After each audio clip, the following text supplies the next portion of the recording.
Welcome, everybody. Today's episode is brought to you by our amazing sponsor, Athletic Greens. I've used Athletic Greens for years to make sure that I'm on top of my game. I'm sure you've heard about it from other experts as well, like Tim Ferriss, or even previous Science of Success guests like Michael Gervais. Athletic Greens is the best of the best all-in-one whole food supplement on the market. In fact, one scoop of Athletic Greens is the equivalent of 12 servings of fruits and vegetables. Developed over 10 years by a team of doctors and nutritionists using 75 whole food sourced ingredients, Athletic Greens helps you fuel up with energy, boost your immunity, supports digestion and gut health, helps you manage stress and promote healthy aging with adaptogens and antioxidants, and much more. Athletic Greens replaces the fistful of supplements you may be taking now and adds the critical nutritional support you need all in just one easy scoop. Athletic Greens has been kind enough to put together a special deal just for Science of Success listeners. They're giving 20 free travel packs, which is valued at $79 when you make your first purchase. And that's available if you go to athleticgreens.com/success. That's athleticgreens.com/success. Start 2019 off right and create an epic shift in your health this year by ordering some Athletic Greens. Go to athleticgreens.com/success and claim your special offer today. That's athleticgreens.com/success. Welcome to the Science of Success. Introducing your host, Matt Bodnar. Welcome to the Science of Success, the #1 evidence-based growth podcast on the internet, with more than 3 million downloads and listeners in over 100 countries. In this episode, we look at how to live a healthy, happy, successful life from the inside out. We explore what it means to have an integrated brain, look at lessons across vastly different scientific disciplines, and share the accessible, simple strategy you can use in 20 minutes to integrate the most important learnings from scientific research to create an integrated brain, body, and mind to improve your health, happiness, well-being, and success with our guest, Dr. Dan Siegel. Do you need more time? Time for work? Time for thinking and reading? Time for the people in your life? Time to accomplish your goals? This was the #1 problem our listeners outlined, and we created a new video guide that you can get completely for free when you sign up and join our email list. It's called How You Can Create Time for the Things That Really Matter in Life. You can get it completely for free when you sign up and join the email list at successpodcast.com. You're also going to get exclusive content that's only available to our email subscribers. We recently pre-released an episode and an interview to our email subscribers a week before it went live to our broader audience. And that had tremendous implications because there was a limited offer in there with only 50 available spots that got eaten up by the people who were on the email list first. With that same interview, we also offered an exclusive opportunity for people on our email list to engage one-on-one for over an hour with one of our guests in a live exclusive interview just for email subscribers. There's some amazing stuff that's available only to email subscribers that's only going on if you subscribe and sign up to the email list. You can do that by going to successpodcast.com and signing up right on the homepage. Or if you're driving around right now, if you're out and about and you're on the go, you don't have time, just text the word SMARTER to the number 44222. That's SMARTER to the number 44222. In our previous episode, we showed you how to solve any problem in your life using a simple, no-risk tool that you could start with right now. We dug into why you get stuck on problems and how we often deceive ourselves. We talked about why reasons are often a ruse and how they can become dangerous once they turn into excuses. All of that and much more in our previous interview with our guest, Dr. Bernard Roth. If you want to crush any problem that's been holding you back, listen to that episode. Now, for our interview with Dan.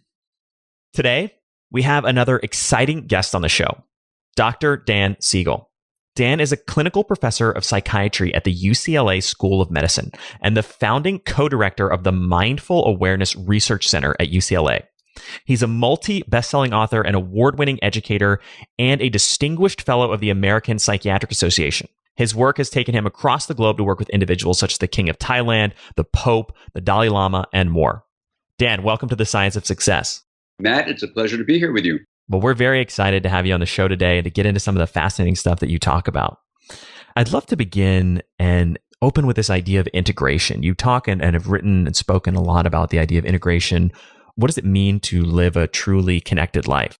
Yeah, well, that word is a really great one to start with, Matt, because it's a simple process where things that are different or unique or special within whatever focus we're looking at, let's say it could be your brain inside your skull, it could be your whole body, including its brain, it could be a relationship between two people in a close emotional relationship, or it could be a family, or even a company you might work in.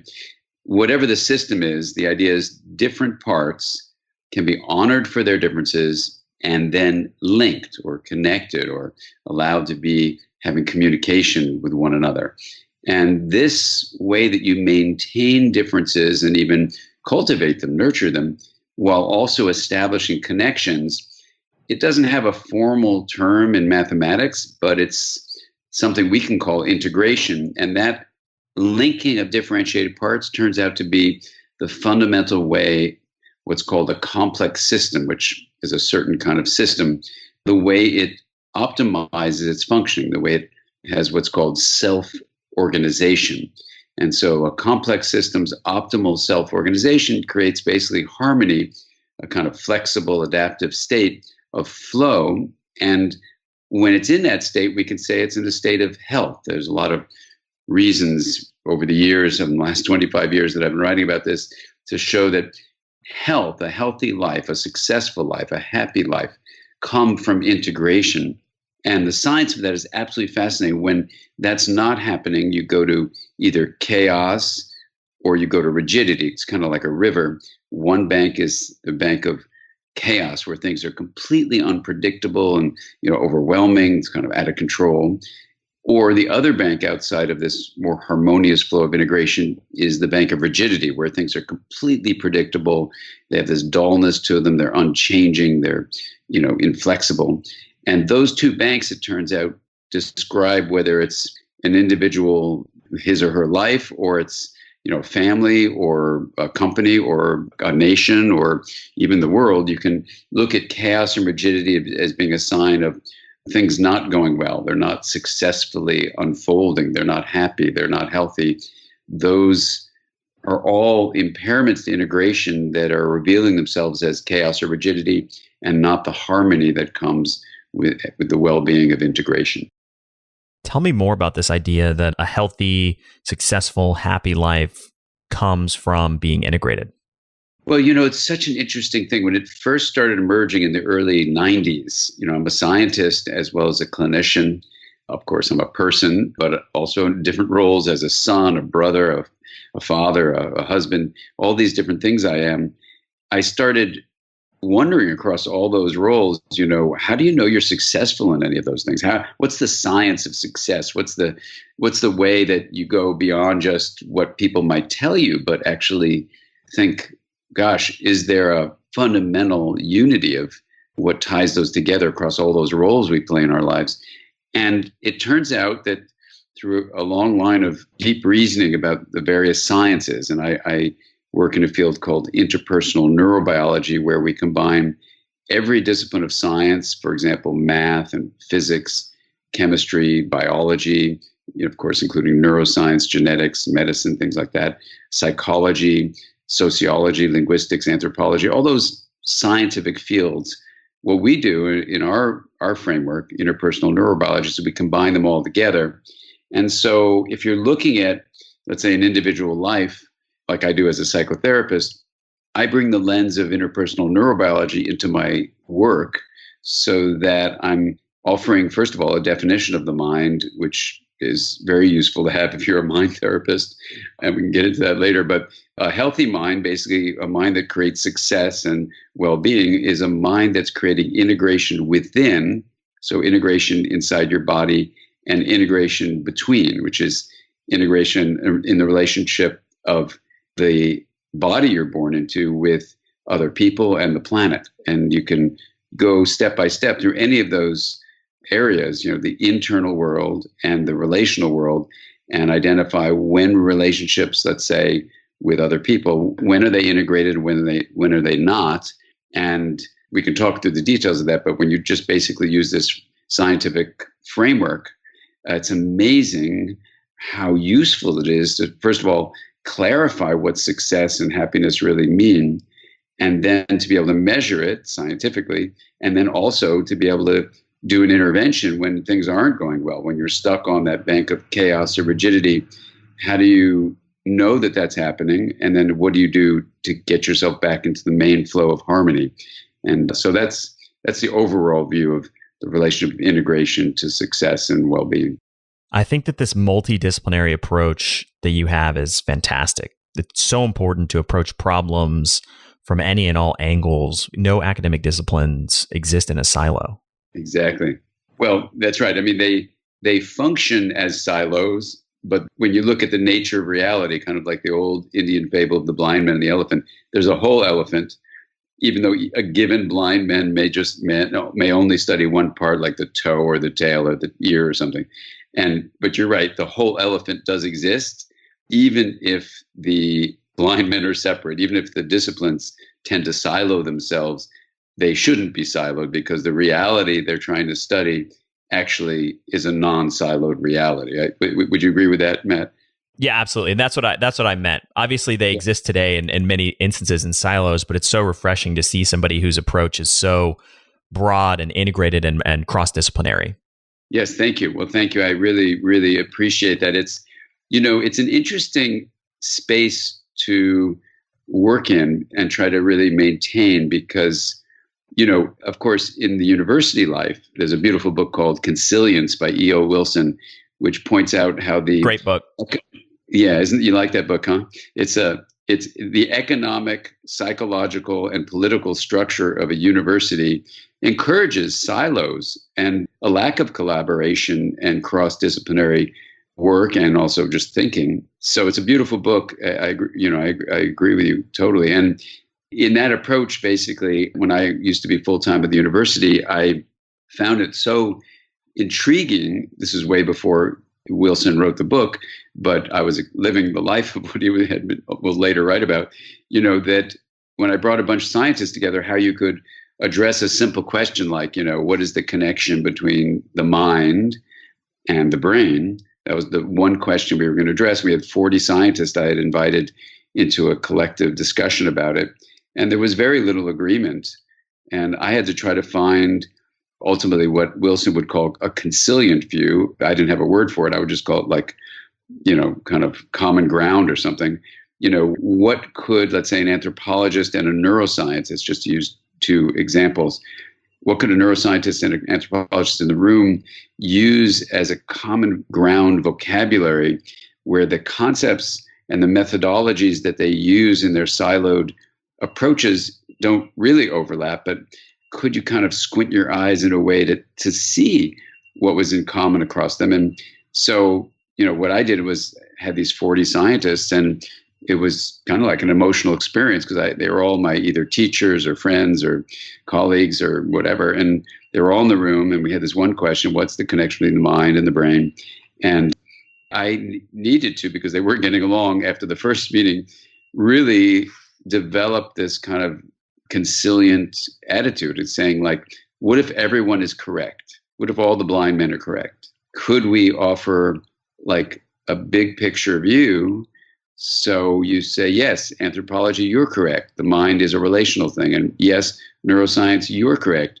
The mind comes from brain activity, and everyone in between, they're both correct. Now, when we first got together, they couldn't see any way to see that they were both correct. So there was a lot of argument and a lot of very uncomfortable feelings in the room. So in the second meeting, when I had to bring a view of what the mind might be, actually, there was no definition of the mind short of brain activity or something that was very vaguely described. And so the definition of mind that I ended up offering turned out to be a consilient statement that allowed us to meet for 4.5 years. And I really learned a lot from my colleagues about the importance of honoring different disciplines and understanding how hard the work they do is. And yet for me as a therapist and someone trying to put this, what we ultimately called interpersonal neurobiology framework together, it was really important to see if you could find common ground so that we could collaborate with each other. And that's, now we have over 75 textbooks that I've edited in the field of interpersonal neurobiology. I'm the founding editor of the Norton series in that field. And so it's been a beautiful journey to say you could recognize the importance of cross-disciplinary thinking to bring all the sciences together, even though it's a hard space to do because, you get people maybe getting a little irritated sometimes or, wondering why you're not just sticking with their discipline because their discipline is better than the other discipline. I mean, so you really have to be very politically astute and, scientifically on your toes because you really want to respect the individuality of each discipline, but you're also creating kind of this conciliant framework that says, hey, everybody's important, not just one person. So that sometimes it has to be in the front of your mind as you do the work.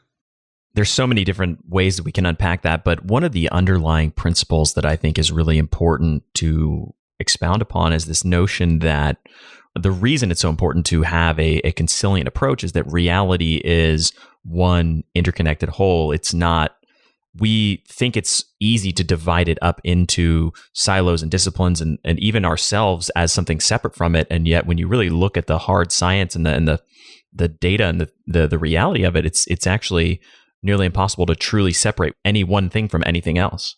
Exactly. Well, Matt, that's exactly the point. And, the common ground that felt at the time like worth proposing to these 40 scientists. And when I came back in the second meeting and there was like 100% agreement that we could go with this proposal, I was kind of floored because, you can't get academics to agree on even what to have for lunch. So like that they would agree on this fundamental notion. And basically it came from a walk on the beach. And it's very simply, it's the idea that, if you were studying the beach and a university required you to either be a water specialist or a sand specialist, and you said, hey, but I'm interested in the whole coast. And they go, no, you have to choose. Is it water or is it sand? And you go, but the coast is both. And they wouldn't let you do it. You would be a water specialist or a sand specialist, and you never really see the coast. So the coast is made up of sand and sea. So in a similar way, I thought, well, if an anthropologist is correct and a neuroscientist is correct, what could be the thing shared in culture that is shared in neural circuitry? And the simple common ground, what now we would call conciliant possibility, is that it's energy and information flow. So a culture is filled with the sharing of energy and information flow in this embedded way that we call culture. And when you study neuroscience, basically it's energy and information flow streaming among the interconnected cells, the neurons and other cells inside your skull. So the common ground there is the flow of energy and information. It can take different forms in those different locations. One is electrochemical energy flow that when it's in certain patterns is in formation. It's having a symbolic capacity to have meaning. But the same is true with culture. We have sounds that could be like this, blah, blah, blah, blah, blah, blah, blah, pure energy. But then we can have billboards on the road, or, if you go into a restroom in a hotel in a certain culture, you see in the men's room a diaper changing table. Well, that's a cultural message. Get your act together, men. You're responsible for changing your baby's diapers. So that's a simple, example of energy and information flow. It's a little sign on top of a diaper changing table in the restroom that is embedding meaning, which is what information is, through energy patterns. In this case, the light that you would be seeing this object in the bathroom. So that view then says, well, energy and information flow is what's shared in neuroscience and anthropology. And then it turns out that every different discipline could use that. Then you say, well, what's the mind part of that? How is the mind a part of a system which is embodied and relational energy and information flow? And then that's where you get into this idea of complex systems, which are open and capable of being chaotic, and what's called nonlinear, which means a small input leads to large and difficult to predict results. And that view of energy and information flow being the essential element of a complex system led me to really look back in the early 90s to the properties of complex systems. And one of those properties is just called emergence, that the essence of the system is interacting with itself like water molecules and air molecules in a cloud, and it gives rise to something that's called emergence. So emergence is a real property in our universe of complex systems. And one of those emergent phenomena is called self-organization. It's how this complex system regulates its own becoming without a conductor or organizer. It just is a part of the probability theory, systems theory, complexity theory, understanding of how complex systems unfold over time. And so what I thought was, when you looked at the properties of self-organization, the self-organizing fundamental aspect of a complex system, when it's optimizing that functioning, it's differentiating and linking. And in math, they don't have a name for that, but we're just going to name that integration. And when it's not balancing the linkage of differentiated parts, as we mentioned earlier, it goes to chaos or rigidity. And that's straight from complexity theory. So then I thought back in 1992, wow, what if one aspect of the mind beyond subjective experience and consciousness and information processing, which are common descriptors, what if there's a definition, a fourth facet of the mind, which goes like this: the embodied and relational, so that's a location within the body and between the body and the world around it, the embodied and relational, emergent self-organizing, so we're saying it's a part of a complex system, the emergent self-organizing process, so it's a verb, not a noun. And what's this process doing? It's a self-organizing process that is regulating the flow of energy and information. So that's the definition I brought to the group. And I said, maybe the system of mind is energy and information flow. It's embodied and relational. And maybe one facet of this multifaceted mind is self-organization. And every one of the 40 people raised their hand, I can go with that.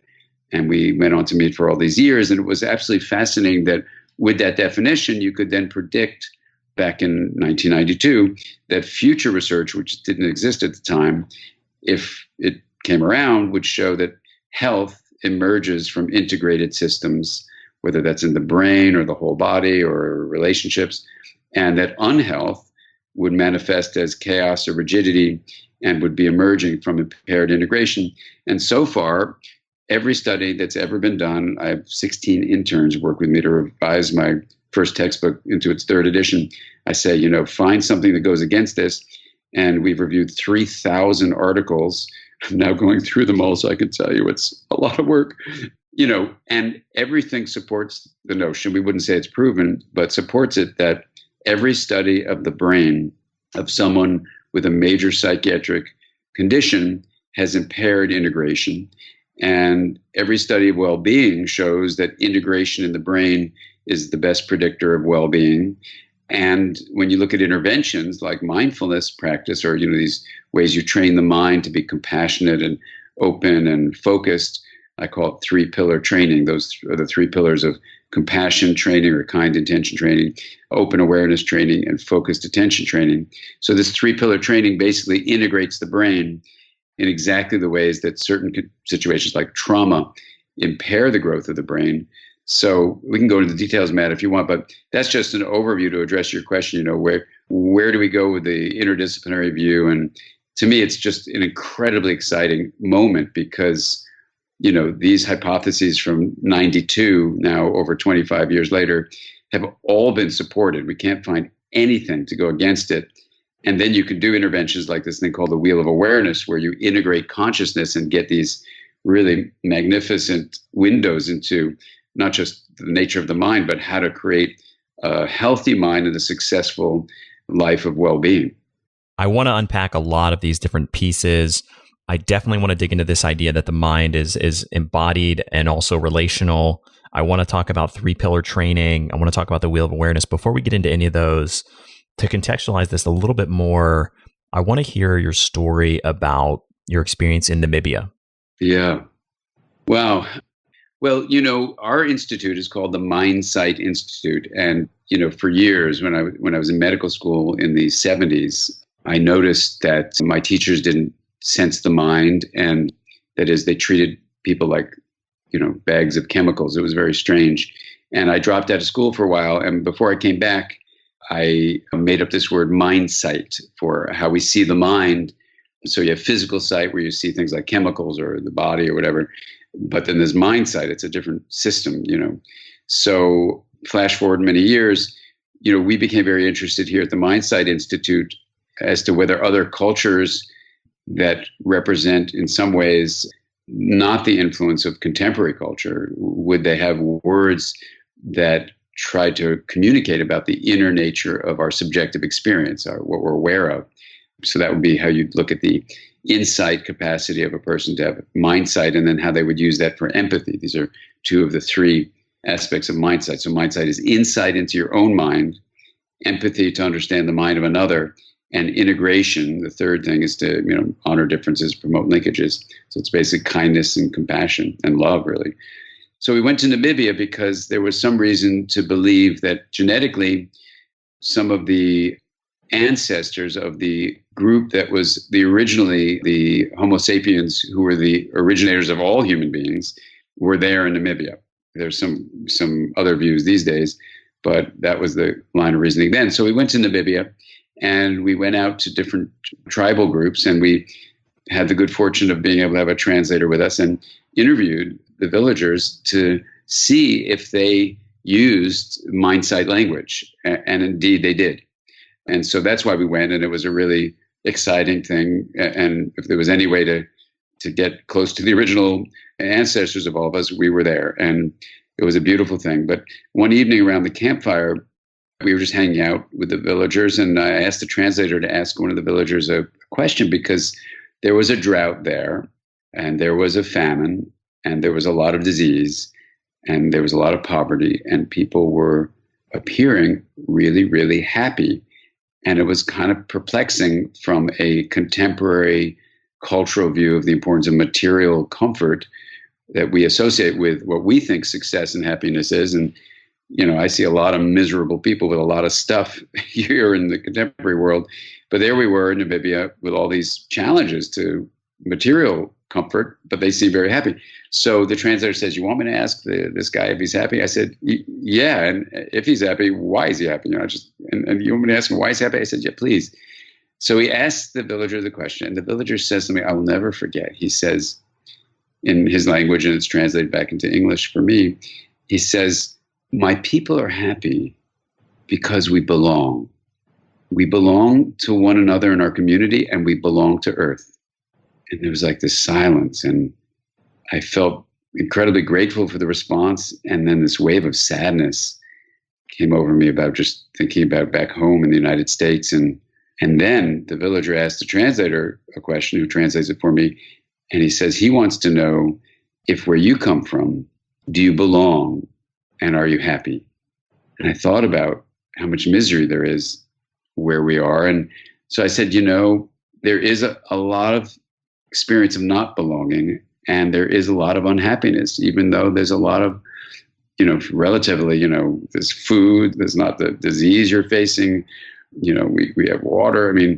But there's a lot of unhappiness, and people who don't feel successful, and they're on this ladder to try to get more successful, and more stuff, and more of this, more of that. And we just all stared at each other. And that moment has really stuck with me. And the whole notion of belonging relates directly to what we're talking about, the mind being both embodied and relational. And it raised for me back then, when I was in Namibia, it's a question, but it's really like an emotional question kind of thing. Like, what is the self? What is the self really? And, this is my next book is all about this, that I'm just starting. And, this idea of like, In contemporary culture, we tend to think of the self as your body, or, since the time of Hippocrates, you say the mind is just brain activity, or, neuroscientists certainly reaffirm that. And that places the mind as the source of self inside your skin encased body. And I think there's just something fundamentally limiting about that, if not outright wrong, that this villager was really describing, the idea of belonging to community and belonging to earth. And since then, a lot of the workshops I do and the connections I have with, I consider people coming to workshops my colleagues. We're all on this journey together to try to learn. The whole notion of an integrated self would be where, yes, you have a body, and the body, is an I or a me. It's an internal locus of your, location of your mind, of yourself. But you also have a relational self that's different, it's differentiated, but it's equally as important. And yet it's not really a focus of what we often do in contemporary culture. It's all about I, me, mine, this internal thing. So a relational self would be like an us or a we. And, I started teaching these lectures, called From Me to We, which sounds kind of cool, it rhymes. And one of my online students had come for this in-person workshop, and she got really angry at me, very appropriately. And she said, I'm really mad at you. And I said, what are you mad about? She goes, the title of your talk. And I said, what's wrong with my title? She goes, it's me to we. I said, well, what's wrong with that? We is important. She goes, yeah, I know we is important, but why get rid of me? I go, oh my God, you're right. She goes, shouldn't I be like exercising my body? I go, yeah. She goes, shouldn't I be like understanding my personal history and where I came from, my relationship with my parents, the whole parenting from the inside out approach? I said, yes. And shouldn't I, sleep well? I said, of course you do all these things. She goes, isn't that all the internal experience? I said, yes, it is. She goes, so why would you want to drop me? I said, you shouldn't. She goes, well, come up with another name. And so I said, okay, well, how about not only limited to an internal me, but also extended to a relational we? And she goes, that doesn't rhyme at all. So I said, okay. If you're going to have an integrated self, it would need to be kind of like a candle is, now I say this, kind of like a candle is both the wax and the light. You're going to be the wax of your body as a me, but the light of your relationships, which is a we. So, if you're going to integrate that, you maintain both somehow. So me plus we equals mui, I said to her, and she was very excited about it. So I've been using mui, MWE, as the simple 3-letter word. We've been getting all sorts of other foreign languages, foreign from English, other languages to come up with their own version, like Yonos in Spanish and things like that.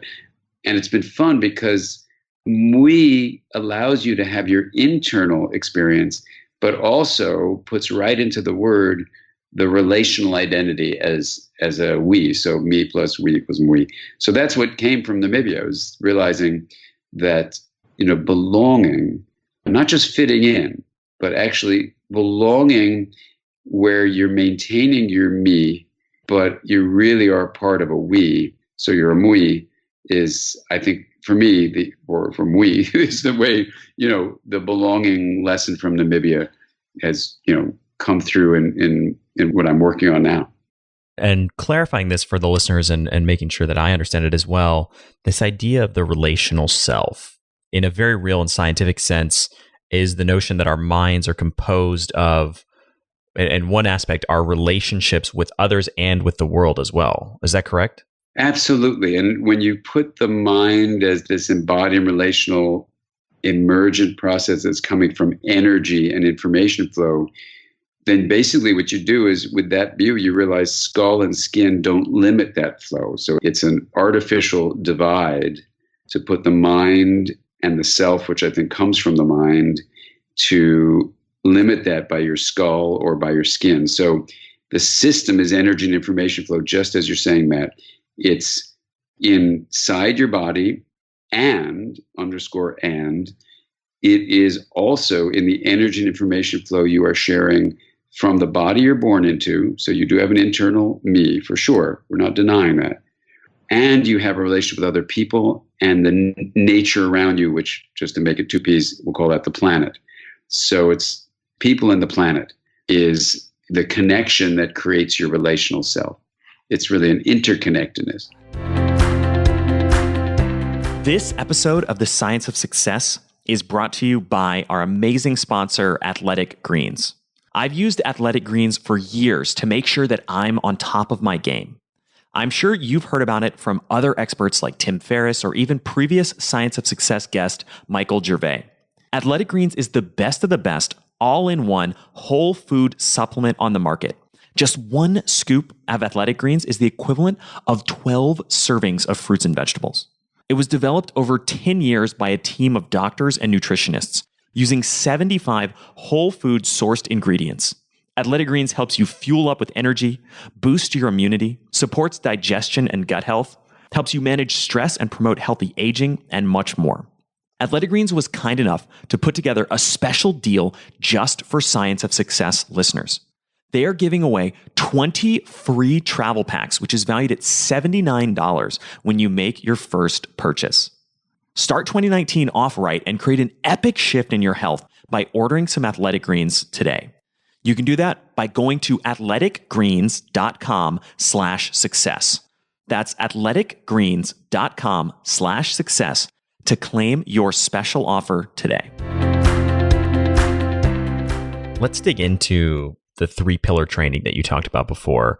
I'm starting to understand the importance of being integrated and how that can make us live in harmony and be much healthier and happier. How do we really implement that into our lives and start to become more integrated individuals? Yeah, well, I think the question you're asking is so important because while these concepts are scientifically grounded and, all these things, the science books, Developing Mind and other books, I read are trying to review the science. You really want the practical application of it. And so I wrote this book, Aware, to extend these ideas that are summarized in also a book called Mind, just as a journey book, to understand it, to say, well, could there be a book that teaches a person exactly how to do this? So Mind Sight is a book which gives you stories of what people have done across their different domains of integration. So we want to recognize that one of the first domains a person should work with of those 9 is the domain of consciousness, of your awareness. So the 3-pillar training is basically that you're asking about is what research tells us in the studies that have been done over the last, let's say, 15 years, that if you train your mind with 3 fundamentally practical steps, the first is to develop focused attention, where you sustain attention on something, and when your mind gets distracted, you learn to let go of the distraction and redirect your attention back to the intended focus. So that's focused attention, number 1. Number 2 is called open awareness. So the second pillar of open awareness means you're opening the mind to be just letting whatever unfolds unfold. And I'll give you a visual image of this in a moment that I think helps it become clear. And that's open awareness training. And the third has various names. Some people call it kindness training, compassion training, loving kindness training. There's all sorts of names for it, but they're all basically similar. It's to honor our interconnected nature with a kind regard. And because that's an intentional state, I just call it kind intention training. So those are the 3 pillars: kind intention, to develop this positive approach to one's inner life or the life of others; open awareness, to open up awareness to whatever arises and be present for that; and focused attention, to learn to focus attention, sustain it, and redirect it when you're distracted. So let's just call that 3-pillar training. It overlaps with what some people would call mindfulness training. Other people say, no, it's not mindfulness training. It's compassion plus mindfulness training. Other people say, no, it's this and that. So knowing those researchers who name it different things and looking for the consilience, I just call it 3-pillar training and everyone's happy. And it's 3-pillar mind training.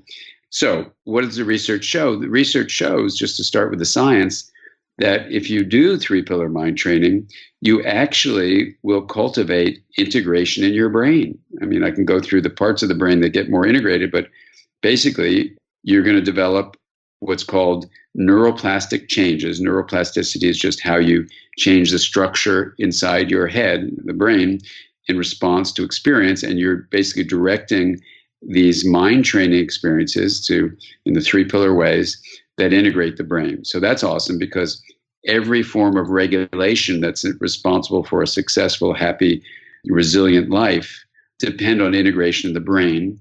And that's like regulating attention, emotion, mood, thought, memory, behavior, morality, relationality.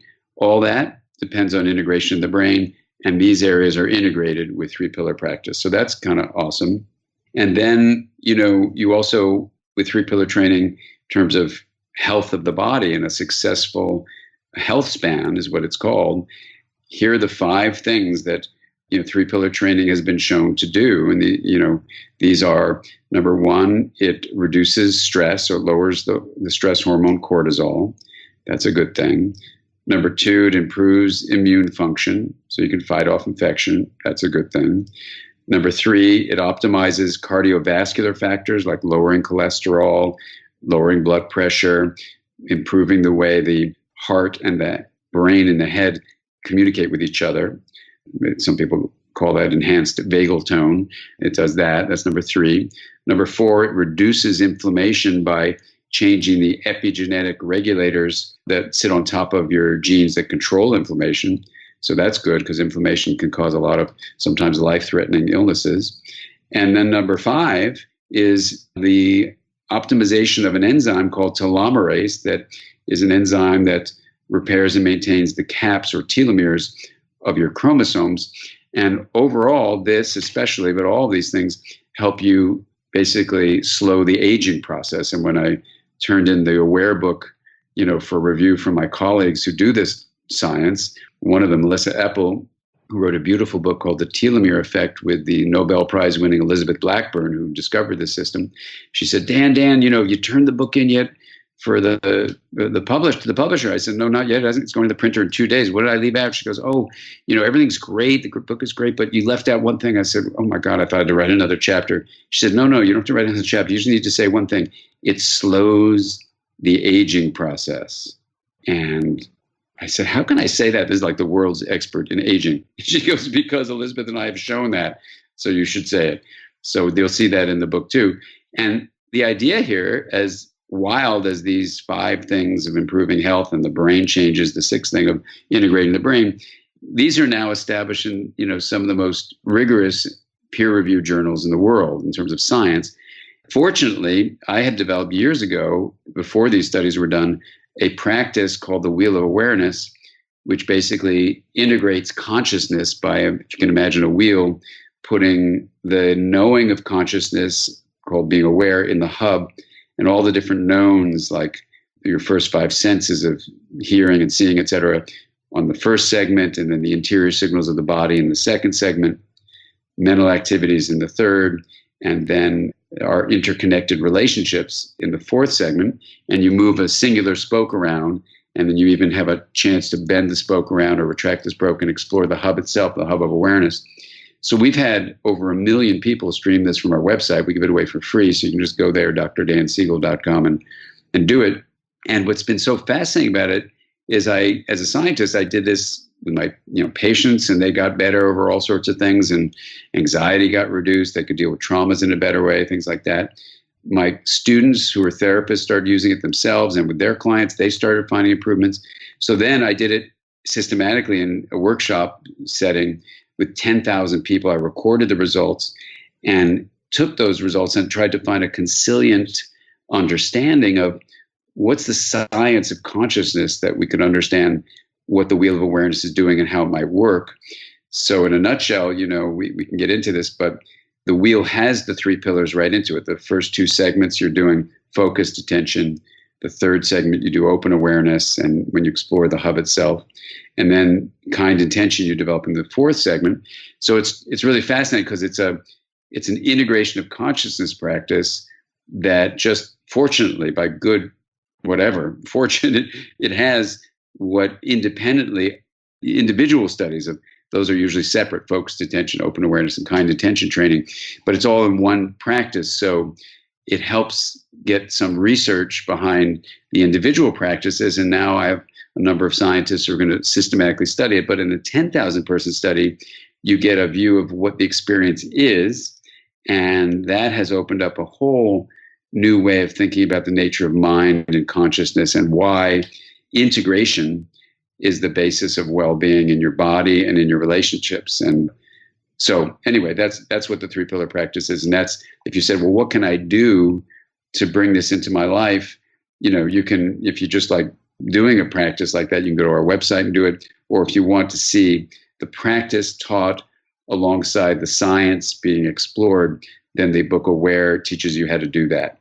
And that's a first of 9 domains, but it's an important one and a good place for everyone to start.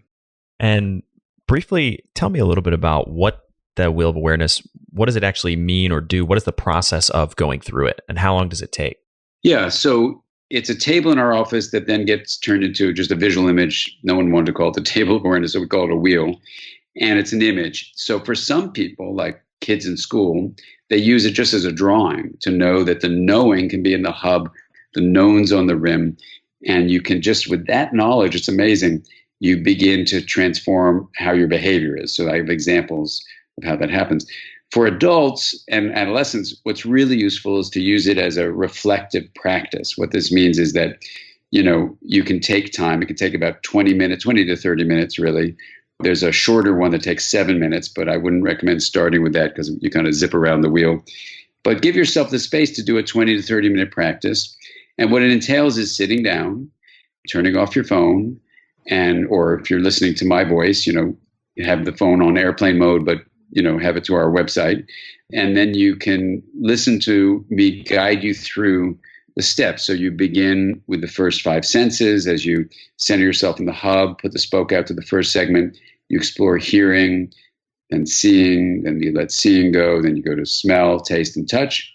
Then you move over and you explore the interior signals of the body. These are all energy patterns, either from the outside world on the first segment or the interior of the body for the second segment. Very powerful way of sensing, what's called interoception, really great source of intuition and wisdom. Then you move the spoke over to the third segment, and now you're moving from the focused attention training to open awareness. And so you invite anything in. This is for emotions or thoughts, memories, hopes, dreams, longings, desires, beliefs, all that kind of stuff. Then you, in an advanced step, you can retract the spoke or bend the spoke or just leave the spoke in the hub and just experience what it's like to be aware of awareness itself. And that's often a pretty profound experience for people. And then you straighten the spoke out, move it over to your sense of connection to people physically close to you, more distant, people who live in your town, your city, your state, your country, the world, all living beings. And then you have statements of kind regard and that develop kind attention. And it ends with the focus on the integrated self of we. So that's basically the practice. And what's absolutely amazing about it is now I've done it, I did it systematically with 10,000 people, recorded the results. Now I've done it on way more than that. And it's been accessible to people who've never done what you would call a formal meditation before. But when it's been done by very experienced meditators, people who run meditation centers or monasteries, they're very excited about how this integrates these 3 basic practices, focused attention, open awareness, and kind attention, into one streamlined practice. So in terms of developing success in creating well-being in your life, you've got a practice you can start to do, and just kind of like brushing your teeth. You do it on a regular basis and you have dental hygiene. This is a way of having life hygiene by doing a regular practice. And it's been really rewarding just to get feedback on when people incorporate the wheel as a regular practice into their life, a reflective practice. Some would call it meditation. Meditation simply means training your mind. So yes, it's a reflective integration of consciousness practice that people are finding very useful. And every time you do it, it's different. So it's very exciting to both learn about your mind and create a healthy mind. And that may be the answer to this next question, but what would be one first step, action item, piece of homework to give to the listeners to concretely start to implement the ideas and themes that we've talked about today? Well, I would say the Wheel of Awareness, from the feedback we have been getting, is probably the most efficient and effective, science-based, conciliant thing you can bring into your life. And, that's just not from my own personal experience. Oh, I found it useful, which I do. I mean, it's what I do regularly. But it's so grounded in science. It comes from the simple idea of integrating consciousness, and it's so accessible for you to do anywhere. You can do it if you're traveling, you can do it on the beach, you could do it in your home, you can do it in a closet, you can do it in a living room, it's a totally, transportable process that becomes your own. And it's so supported by the science that you can rest assured that it's in careful studies. When you do the 3 pillars individually, those practices have been good. We'll see if maybe there's even a synergistic effect when you can get into one practice that has all 3 that are usually studied separately. It's going to be so exciting to see. But at least from the initial reports, people are finding it incredibly, if I said the words empowering, enlivening, illuminating, it's very exciting. So I would say the Wheel of Awareness, you can go to my website and just do it straight from there. We have all sorts of fun videos that you can see too that explore it, and other things, a book and audiobook and all sorts of ways that if you do like to practice, you can learn more about it and make it woven into your life. And again, for listeners who want to find you, want to find the Wheel of Awareness, want to find all of your work online, what is the best place for them to do that? The website is the best place to start, which is drdansiegel.com, and that's drdansiegel.com. And there you'll find a whole bunch of stuff. And if you go to the resources tab, it'll take you straight to the Wheel of Awareness.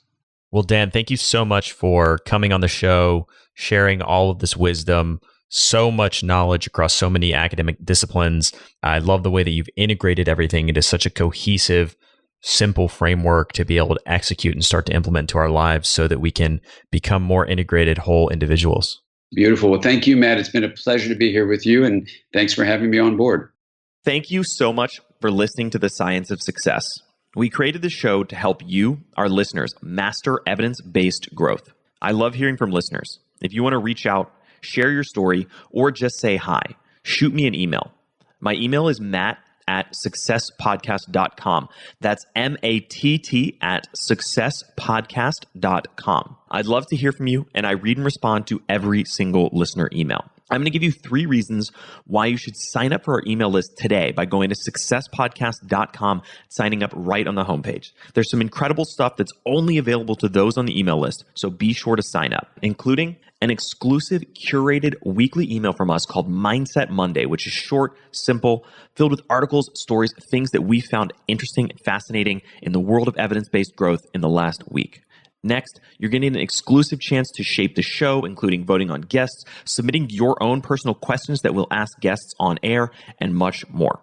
Lastly, you're going to get a free guide we created based on listener demand, our most popular guide, which is called How to Organize and Remember Everything.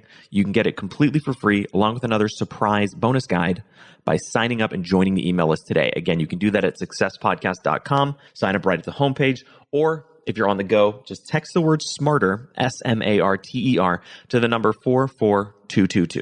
Remember, the greatest compliment you can give us is a referral to a friend, either live or online. If you enjoyed this episode, please leave us an awesome review and subscribe on iTunes, because that helps boost the algorithm, that helps us move up the iTunes rankings and helps more people discover the science of success. Don't forget, if you want to get all the incredible information we talk about in the show, links, transcripts, everything we discuss, and much more, be sure to check out our show notes. You can get those at successpodcast.com. Just hit the show notes button right at the top. Thanks again, and we'll see you on the next episode of The Science of Success.